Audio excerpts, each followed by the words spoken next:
Pernah nggak sih kamu mikir kenapa ya ada orang yang kayaknya punya segalanya? Waktu, kebahagiaan, plus uang, sementara yang lain kok kayaknya berjuang terus ya? Nah, hari ini kita bakal bedah bareng-bareng peta jalan yang realistis, bukan mimpi-mimpi doang, buat ngebangun kekayaan yang sejati. Yuk kita mulai dari pertanyaan yang paling mendasar banget. Tujuan kamu itu mau kelihatan kaya atau beneran jadi kaya? Kelihatannya sepele, tapi jawaban kamu bakal nentuin semua langkah kita selanjutnya. Sering banget kan kita mikir kaya itu ya punya duit banyak, mobil mewah, barang branded.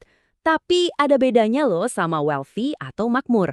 Kalau wealthy itu artinya punya kebebasan, punya waktu buat ngelakuin apa yang kamu suka, punya hubungan yang beneran tulus, dan yang paling penting, punya kesehatan buat nikmatin itu semua. Duitnya itu cuma alat, bukan tujuan akhirnya. Nah, ini dia nih peta perjalanan kita. Pertama, kita ubah dulu mindset soal duit. Habis itu, kita bangun fondasi keuangan yang kokoh. Terus, kita belajar cara ngindarin jebakan-jebakan umum. Lanjut, kita cari cara realistis buat naikin pendapatan. Dan terakhir, kita sambungin semua itu ke tujuan utamanya, kebebasan. Oke, langsung aja kita mulai ya. Oke, masuk ke bagian pertama.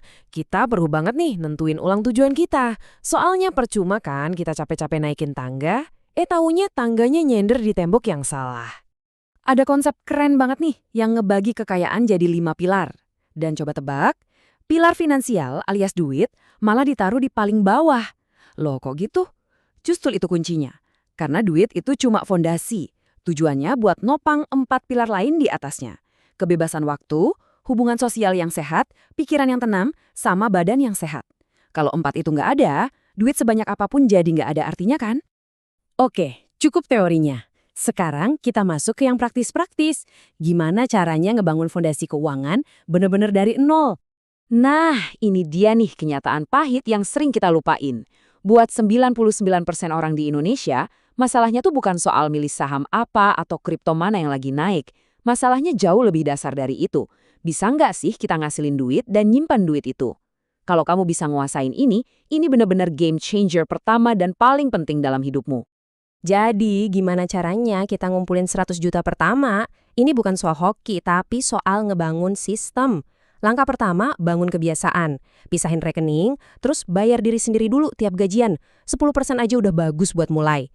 Langkah kedua, bangun fondasinya. Tabungan pertamamu itu fokusin buat dana darurat sama proteksi dasar. Nah, kalau itu udah ada, kamu sampai di langkah ketiga, stabilitas. Kamu udah aman dari risiko-risiko dasar. Dari sinilah baru kita masuk langkah keempat, mulai investasi. Nggak usah yang aneh-aneh dulu, yang penting bangun kebiasaan investasinya. Inilah goal pertama kita yang paling krusial, stabilitas finansial. Anggap aja ini base camp pendakian kamu. Emang belum nyampe puncak, tapi di sini kamu bisa istirahat, bisa nyusun rencana lagi, dan siap-siap buat nanjak lebih tinggi tanpa takut kepeleset jatuh. Tentu aja, perjalanan ini nggak bakal mulus-mulus aja. Makanya, sekarang kita perlu bahas jebakan-jebakan umum yang sering banget bikin orang nyasar di tengah jalan. Jebakan pertama, lubang hitam utang konsumtif. Duh, ini bahaya banget. Kadang ada godaan buat investasi biar cepet lunasin utang, tapi itu resep menuju bencana, percaya deh. Satu-satunya jalan keluar itu cuman kerja keras. Ciptain kelebihan cash flow. Caranya, ya jual aset yang nggak penting atau yang paling efektif, fokus buat naikin pendapatan. Nah, ini juga jebakan lain. Aturan budgeting yang kaku kayak 50-30-20. Kenapa sering gagal? Coba bayangin deh, buat seorang bapak yang gajinya UMR dan punya tanggungan 6 orang, mana mungkin 50% gaji cukup buat kebutuhan, pasti lebih kan? Sebaliknya, buat profesional yang gajinya 100 juta, masa iya kebutuhannya 50 juta sebulan? Wah, itu sih resep buat gaya hidup yang membengkak. Jadi, kuncinya itu konteks. Kondisi tiap orang beda-beda. Jadi, kalau bukan aturan persenan itu apa dong yang paling penting? Jawabannya ada di sini. Saving rate kamu. Seberapa besar persenan dari gajimu yang bisa kamu tabung? Lihat deh angka ini. Kalau kamu nabung cuma 10%, kamu butuh kerja 51 tahun buat pensiun. Lama banget. Tapi coba naikin jadi 50%, waktu kerjamu kepotong jadi cuma 17 tahun. 3 kali lebih cepat. Gila kan? Inilah kekuatan yang sebenarnya. Oke, jadi nabung lebih banyak itu penting banget. Tapi kan ada batasnya juga ya, kita bisa ngirit. Bener nggak? Nah, biar perjalanannya makin ngebut, kita perlu nambahin bensin ke mesinnya. Yuk, sekarang kita ngomongin soal naikin pendapatan. Ini contoh jalur yang realistis banget buat naikin pendapatan. Mungkin kamu mulai dari UMR sekitar 5 juta. Dalam 1-2 tahun, dengan tambahan kerjaan sampingan, kamu bisa loh nyentuh 10 juta. Terus, seiring skill kamu nambah, target 25 juta dalam 3-5 tahun itu bukan hal yang mustahil. Sampai akhirnya, kamu bisa dapat lompatan karir atau bisnis yang lebih gede.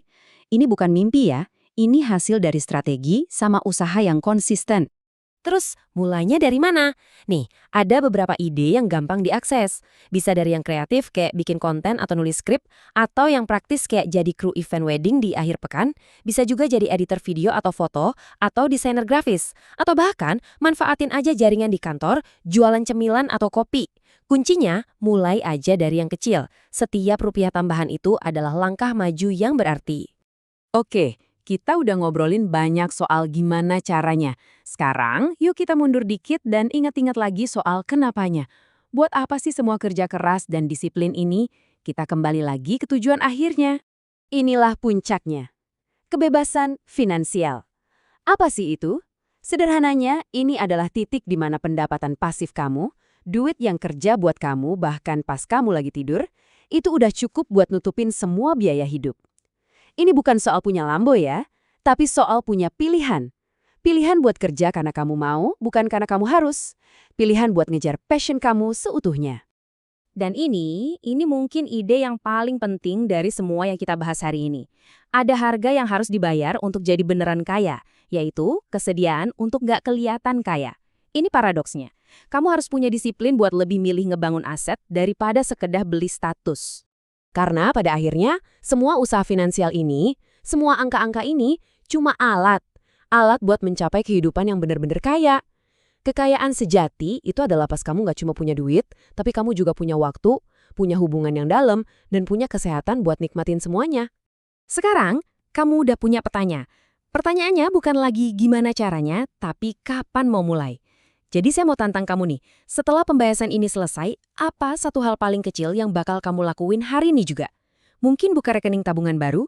Atau sekedar nulis semua utang di kertas? Apapun itu, langkah pertama kamu dimulai sekarang.